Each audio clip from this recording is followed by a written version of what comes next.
Hello fellow teachers! Welcome back to my YouTube channel. Today's video narito ang mga guidelines para sa wellness break ng mga DepEd non-teaching personnel simula October 27 to 30, 2025. Para sa buong detalye, watch the full video and don't forget to subscribe and hit the bell button for you to be updated on my next uploads.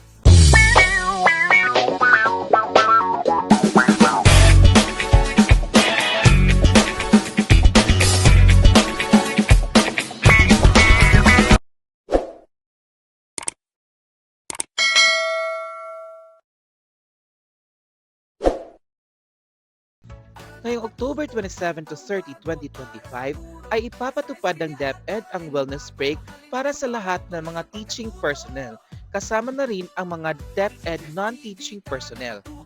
Para sa ating mga non-teaching personnel, ipinatutupad ang mga sumusunod na patakaran para sa work from home arrangement.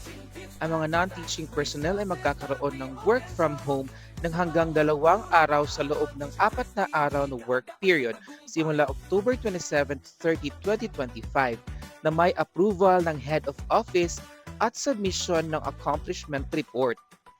Saklaw nito ang lahat ng pampublikong paaralan kasama na rin ang Division Office, Regional at Central Office. Para sa lahat ng mga school at office heads, tiyakin ang skeleton workforce para sa tuloy-tuloy na serbisyo sa mga paaralan at opisina.